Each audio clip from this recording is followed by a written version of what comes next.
On May 25, 1846, Helena of the United Kingdom, the third daughter of Queen Victoria, and her husband Albert of Saxe-Coburg-Gotha, was born at Buckingham Palace in London. She later married a prince from Schleswig-Holstein. Helena was born on May 25, 1846 at Buckingham Palace in London, becoming the third daughter and fifth child in a large family of British Queen Victoria and Prince Albert. Her birth took place the day after the Queen's 20th birthday, and although Helena was born blue, her condition soon improved, as Prince Albert noted to his brother the Duke of Saxe-Coburg-Gotha. Helena's baptism took place on July 25, 1846 in the private chapel of Buckingham Palace under the leadership of Archbishop of Canterbury William Hawley and the Grand Duke of Mecklenburg-Strelitz. The Duchess of Orleans and the Duchess of Cambridge became godparents. Her name Helena was given in honor of the Duchess of Orleans' godmother, and she also received the names Augusta and Victoria in honor of other prominent family members. In the friendly atmosphere of the family, the princess was called by the diminutive name Lenchen, derived from the German name Hellenchen. Helena was a lively and open girl, able to fight back against her brother, even hitting him in the nose. She showed an interest in drawing, and Lady Augusta Stanley, a lady-in-waiting to Queen Victoria, noticed the talent of 3-year-old Helena in this art. Like her sisters, Helena has been playing the piano masterfully since childhood. In addition to this, she shared her father, Prince Albert's interests in science and technology. Helena also enjoyed horse riding and boating. By education, Helena, like her sisters, followed the program developed by her father and close friend, Baron Stockmar. She was trained in practical skills such as housekeeping and cooking, and also studied languages. Queen Victoria and Prince Albert adhered to the values of the family monarchy, so the children, including Helena, dressed modestly, like the middle class, and slept in modest and insufficiently heated rooms. Despite the similar education and upbringing over time, Helena's talents began to yield to the artistic abilities of her sisters. The atmosphere of family happiness in which Helena grew up disappeared in 1861.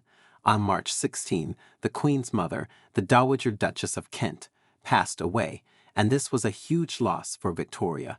In December of the same year, a new heavy blow awaited her. Prince Albert died on December 14.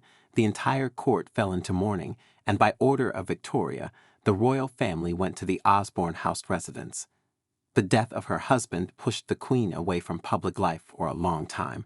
Her second daughter, Alice, the eldest daughter, Victoria, was already married and lived in Germany, acted as an unofficial secretary and representative at public events for the next 6 months. However, Alice herself needed support, and Helena, the next oldest daughter of the Queen, had to help her. But Victoria considered Helena not strong enough, as she could not hold back her tears. In the end, the role of crutch for an aging mother in public affairs fell to Louise, her sister. Alice married a Hessian prince in 1862, after which Helena became the mainstay of her mother, carrying out various assignments, including writing letters to the Queen, helping with political correspondence, and just keeping her company. In the early 1860s, Helena began flirting with her father's former librarian named Karl Ruland. Ruland was appointed to the royal court on the recommendation of Baron Stockmar in 1859 and even taught German to the young Prince of Wales. The Queen highly appreciated his usefulness and abilities. However, when in 1863 it became known that Helena had romantic feelings for this royal servant, Victoria lost confidence in him and sent him back to Germany. The incident with Ruland made the Queen think about finding a suitable groom for her daughter. Considering that Helena was the middle child, the chances of marriage with a representative of a large European house were small. Her appearance was also alarming, and one of the princess's biographers described her at the age of 15 as a full and sloppy girl with a double chin. Moreover, Victoria insisted that after the wedding, Helena would have to stay close to the Queen, which was an additional complication for finding a suitable groom. In the end, the Queen's choice fell on Prince Christian of Schleswig-Holstein, who was 15 years older than Helena and was her second cousin. Their common ancestor was Frederick, Prince of Wales. However, this marriage was politically unprofitable and caused serious controversy in the royal family. At that time, Schleswig and Holstein were disputed territories claimed by Prussia and Denmark during the Danish-Prussian and Austro-Prussian-Danish Wars. During the Second War, Prussia and Austria defeated Denmark, and the duchies were transferred to the Augustenburg dynasty, to which Prince Christian belonged. However, later, during the Austro-Prussian War, Prussia occupied these duchies, and the Augustenburgs continued to claim the title of Dukes of Schleswig-Holstein. At the same time, Denmark also considered these duchies to be its temporarily lost territory. The prospect of Helena's marriage to the Prince of Schleswig-Holstein caused concern to the daughter of the Danish King Christian IX, Alexandra, who was married to Helena's brother, the Prince of Wales. After learning about the upcoming engagement, Alexandra uttered the phrase, "The duchies belong to the Pope," thereby protesting against this marriage. Alexandra found support from her husband, his brother Alfred, and their sister Alice, who publicly accused her mother of being ready to sacrifice her daughter's happiness for her own interests. Alice also claimed that this marriage could harm the already not too high popularity of her sister Victoria at the Prussian court. Despite this, Princess Victoria herself supported this union, as she had long maintained friendly relations with members of Christian's family. Thanks to this friendship, Victoria's son, the future Emperor Wilhelm II, in 1881, married the niece of Christian of Schleswig-Holstein, Augusta Victoria. Despite the political differences and the age difference, Helena was determined to marry Christian and felt happy in this decision. Christian, as the youngest son of the ruling duke, had no serious obligations and could stay in the UK, which corresponded to the basic requirement of the Queen. When the prince agreed to move, Victoria announced the upcoming wedding. The relationship between Helena and the Princess of Wales remained strained, as Alexandra was not ready to accept Christian either as a cousin or as a son-in-law.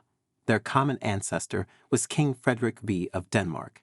This marriage caused disagreements between Alexandra and Helena, as well as with Queen Victoria. Alexandra did not forgive Helena for her decision and accused her of being possessive. The Queen wrote about her children, "Bertie is the most affectionate and kind, but this does not mean that Alex, Alexandra's family nickname, should be the same. It will be a long time, if such a moment ever comes, before she can regain my trust in her." The announcement of Helena and Christian's engagement was made on December 5, 1865.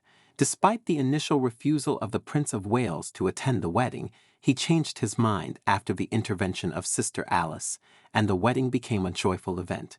Queen Victoria hosted the ceremony in a private chapel at Windsor Castle, although St. George's Chapel was usually used for such occasions. On this day, Queen Victoria softened her mourning clothes by adding a white mourning hat with long lace ribbons to her black dress. The guests entered the chapel to the sounds of Beethoven's Triumphal March, creating a magnificent spectacle, although it was overshadowed by the illness of Prince George, Duke of Cambridge, who suddenly fell ill with gout. Christian was waiting for the bride at the altar, accompanied by Edward of Saxe-Weimar-Eisenach and Frederick of Schleswig-Holstein. Helena came to the altar, accompanied by her mother, the Prince of Wales, and 8 bridesmaids, who were the unmarried daughters of dukes, marquesses, and counts. Helena was magnificently dressed in a dress of luxurious white satin with large flounces of Honiton lace, decorated with roses, ivy, and myrtle. On her head was a wreath of orange and myrtle flowers with a veil, also made of Honiton lace. She wore a necklace, earrings, and a brooch with opals and diamonds, given by the Queen. However, Christian may have looked older than he really was, and one of the guests even noticed that he looked like an uncle, the groom of a young bride. Initially, Christian, when he was invited to the UK, thought that Queen Victoria was considering him as her future husband and not a groom for her daughter.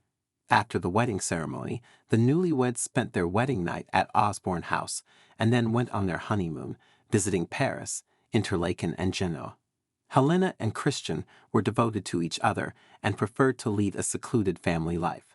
Their main residence was the Cumberland Lodge Mansion in the Great Windsor Park, which was the traditional residence of the park ranger. Queen Victoria handed over this honorary position to Christian. During their stay in London, the couple stayed in their own apartments at Buckingham Palace. Helena and Christian had 6 children. However, the last child was stillborn, and their youngest son died at the age of 8 days after birth. At the request of Princess Louise, Helena's sister, a memorial was created on the grave of the couple's younger children by sculptor Jules Dahl. Christian was granted payments of £6,000 a year at the personal request of the Queen. Helena was given a dowry of £30,000, and the Queen also allocated them £100,000, paid annually at about £4,000. Also, along with the position of Ranger of Windsor Park, Christian received the honorary position of High Steward of Windsor, as well as the position of Royal Commissioner during the 1851 World's Fair. Nevertheless, he often sent a trusted person to meetings instead of himself, preferring to spend time with his dog Cory, feed numerous pigeons, or go hunting. Helena, as promised, continued to live next to the Queen, and in collaboration with her sister Beatrice, performed the duties of her mother's personal secretary. Beatrice, to whom the Queen was more disposed, took on more important matters, while Helena dealt with smaller issues that needed a quick solution. In later years, Helena was assisted in this role by her unmarried daughter Helena Victoria, to whom the Queen dictated her diary in the last months of her life. Helena's health was far from ideal, and over time she resorted to the use of opium and laudanum. However, the Queen did not think that Helena's condition was so bad and accused her of hypochondria, claiming that her husband Christian supports her in this. Queen Victoria wrote to her eldest daughter that Helena prefers to pamper herself, and Christian too, and give in to everything, which, in her opinion, doctors are trying to overcome in order to make Helena less self-centered and limited in thoughts about herself. However, not all of her hefty problems were caused by hypochondria. For example, in 1869, she had to cancel a trip to Balmoral due to poor health at the station. In 1870, she suffered from severe rheumatism and joint problems. In July 1871, she suffered a congestion of the lungs, and her illness was so serious that the court was forced to issue a circular announcing that the princess' illness was caused by great unrest in the royal family. In 1873, she went to a French spa to recover from an illness, and in 1880, she visited Germany to meet with an optometrist. In October 1900, during the Anglo-Boer War, Helena's son, Christian Victor, who was especially close to her, died of malaria, and in January of the following year, Queen Victoria passed away. Her place was taken by Helena's brother, Edward VII, who did not maintain close relations with most of his sisters, except for Louise. Helena's nephew, Prince Alexander Mountbatten, wrote that Queen Alexandra was jealous of the royal family and did not seek to invite her husband's sisters to Sandringham Palace. In addition, Alexandra never reconciled with the marriage of Helena and Christian due to disputes that arose back in the 1860s.